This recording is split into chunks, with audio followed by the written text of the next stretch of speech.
If you're using the Philips Evnia 49M2C8900L and you want the absolute best picture quality without spending hours tweaking settings, here's an easy setup that gets you great results for both SDR and HDR.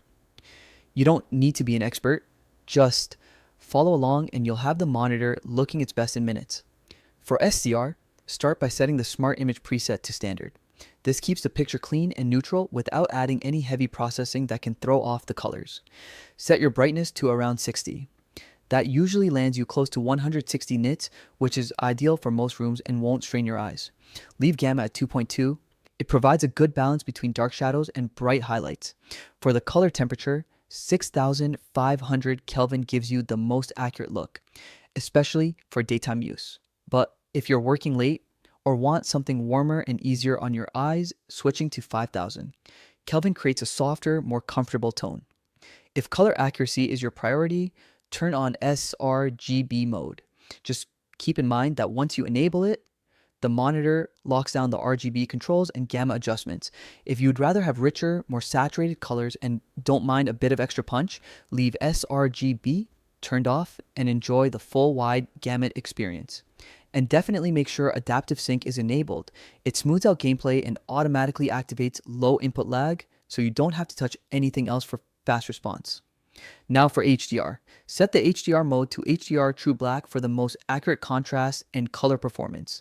This mode takes advantage of the OLED panel and usually reaches around 500 to 600 nits of peak brightness, which is plenty for realistic HDR highlights. If you like a brighter, more dramatic look, even if it's less accurate, feel free to switch to HDR Game, Movie, or Vivid. These modes will push the brightness and color intensity, giving you a more energetic picture.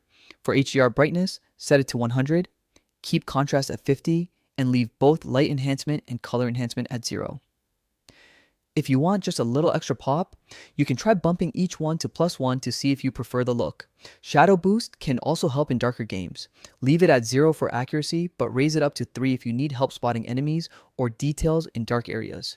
For OLED maintenance, set pixel orbiting to slow. It helps protect the screen from burn-in while staying subtle enough that you won't notice it. Pixel refresh should be set to auto with the warning disabled so it can run when the monitor isn't in use. And the screensaver option is totally up to your preference. Just make sure it's off if you're doing any color critical work or taking measurements.